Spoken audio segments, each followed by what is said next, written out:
233901010806. Video ini untuk memenuhi tugas UAS mata kuliah SKI di madrasah dan di sekolah. Assalamualaikum warahmatullahi wabarakatuh. Waalaikumsalam. Bagaimana kabarnya anak-anak semua? Baik, Bu. Alhamdulillah, udah sarapan kan? Alhamdulillah. Baik, sebelum kita mulai pembelajaran pada pagi hari ini, alangkah baiknya kita berdoa terlebih dahulu ya. Berdoa dimulai. Bismillahirrahmanirrahim.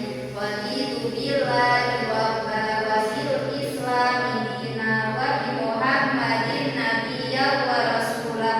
Rabbi zidni ilma warzuqni fahma. Amin ya rabbal alamin. Baik, sebelum kita mulai pembelajaran, Bu Guru absen dulu ya. Los Agung, Ya. Sefa Tegar. Alhamdulillah ada semua ya. Ya. Baik, hari ini kita akan belajar tentang dinasti Ayyubiyah. Udah ada yang tahu belum? Apa pernah dengar tentang dinasti Ayyubiyah ini? Ya, Bu. Ya, gimana Mas Ros? Dinasti Ayyubiyah itu dinasti yang didirikan oleh Salahuddin Al-Ayyubi setelah dinasti Fatimiyah runtuh. Ya, benar sekali. Terima kasih ya.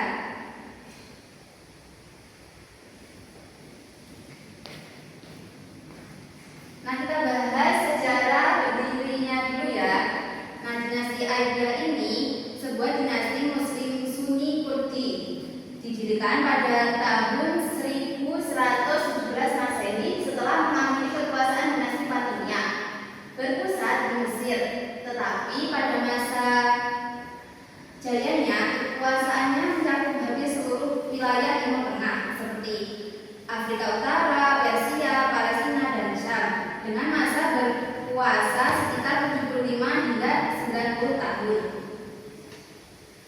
Untuk selanjutnya, pendiri. Nah, dinasti Ayyubiyah ini didirikan oleh Salahuddin Al-Ayyubi, lahir di Benteng Tikrit, Irak pada tahun 1137 Masehi. Dinasti Ayyubiyah didirikan pada abad ke-12 yang sebelumnya. Dinasti Ayyubiyah didirikan oleh Salahuddin Al-Ayyubi pada abad ke-12 yang sebelumnya menjabat sebagai wazir di bawah dinasti Fatimiyah di Mesir. Setelah pertempuran Hadin, Sultan Salahuddin Al-Ayyubi berhasil merebut kembali Yerusalem dari tentara Salib, mengizinkan penduduk Kristen pergi dengan aman dan memulihkan situs-situs suci Muslim. Untuk selanjutnya, kemajuan dan prestasi selama berdirinya dinasti Ayyubiyah. Nah, dalam bidang pendidikan, dinasti Ayyubiyah membangun banyak madrasah di kota-kota besar seperti Damaskus, Aleppo, dan Kairo, menjadikan kota-kota tersebut sebagai pusat intelektual. Nah, untuk selanjutnya di bidang militer, dinasti Ayyubiyah berhasil menaklukkan Yerusalem dari tangan tentara Salib pada tahun 1187, sebuah peristiwa yang sangat bersejarah. Oke, untuk selanjutnya Ibu akan menampilkan sedikit video tentang Salahuddin Al-Ayyubi. Mohon diperhatikan.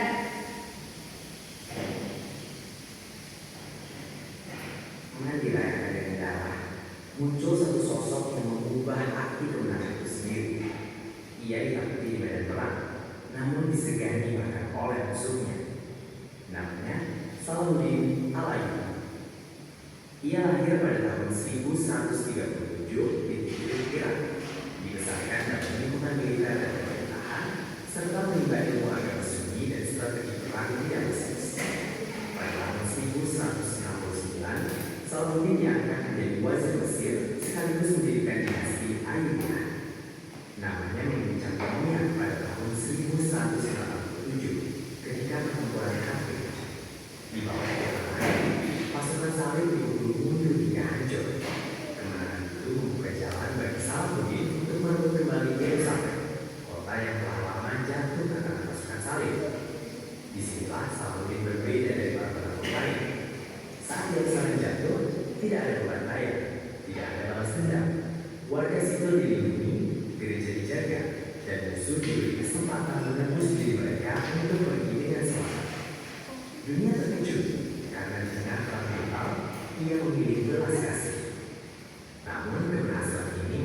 menjadi perasaan ketiga.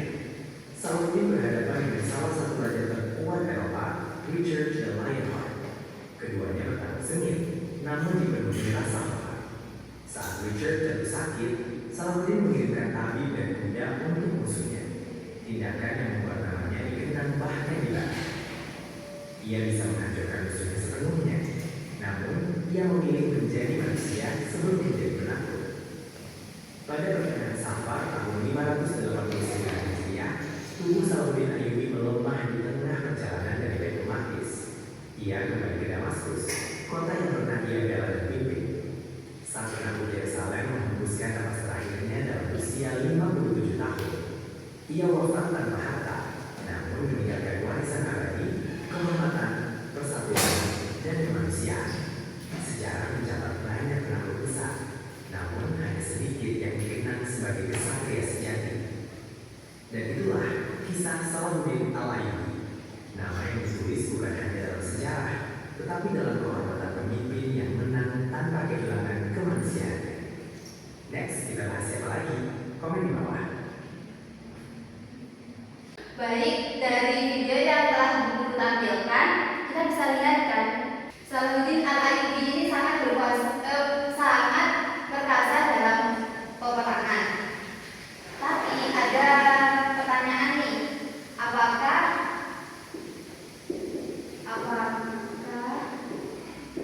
Bani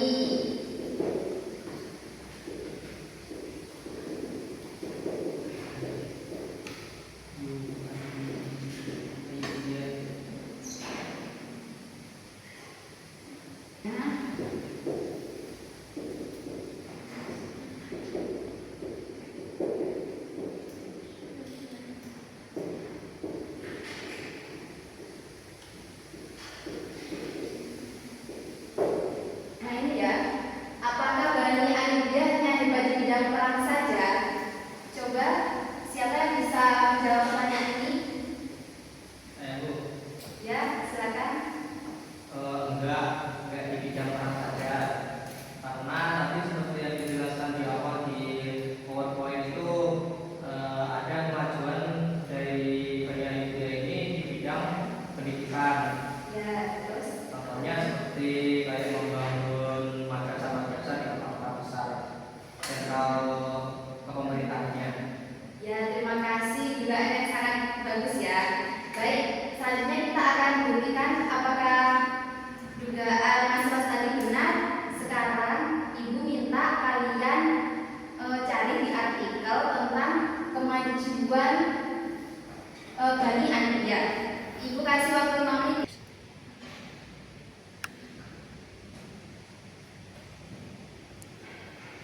Ya, cari di jurnal itu aja.